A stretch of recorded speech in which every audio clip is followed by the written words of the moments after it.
Social মিডিয়ায় ঝড় তোলার জন্য তেমন কোনো কিছুর প্রয়োজন হয় না। জাস্ট মেগাস্টার শাকিব খানের প্রথম স্ত্রীর একটা ভিডিও বা একটা ছবি যথেষ্ট। মিডিয়ার লোকজন এমনটাই দাবি করেন।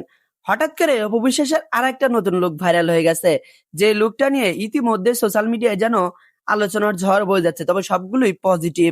যত দিন যাচ্ছে নিজেকে তত বেশি সুদর্শন, তত বেশি আকর্ষণীয় করে তুলতেছে। অনেকেরই দাবি হয়তো মেগাস্টার শাকিব খানের মন ভোলানোর জন্য এমনটা করতেছে। ভালোবেসে বিয়ে, সন্তান সবকিছুই গোপনে থাকলে ডিভোর্স হয়ে যাওয়ার খবরটা কিন্তু গোপন থাকেনি। তবে বেশ কিছুদিন হলো সোশ্যাল মিডিয়ায় গুঞ্জন উঠে গেছে অপু বিশ্বাস নাকি সাকিবের সংসারে আবারও ফিরতে যাচ্ছেন। এই সময়ে বিভিন্ন ছবি এবং ভিডিও সোশ্যাল মিডিয়ায় আপলোড করা হচ্ছে। তবে কথা হচ্ছে, অপু বিশ্বাসের ভিন্ন ভিন্ন লুকের ঝড়ই তো সোশ্যাল মিডিয়ায় থামতেছে না। একটা লুকের ঝড় থামতে না থামতেই আর একটা নতুন লুক নিয়ে হাজির অপু বিশ্বাস। মেগাস্টার শাকিব খানের প্রথম স্ত্রী অপু বিশ্বাসের ভিন্ন ভিন্ন লুক সোশ্যাল মিডিয়াকে যেন আলোচনার উন্নত পর্যায়ে নিয়ে যায়। অপু বিশ্বাসের ভিডিও শুরুতে যে লুকটা দেখলেন, লুকটা আপনার কাছে কেমন মনে হচ্ছে কমেন্ট করে অবশ্যই জানাবেন।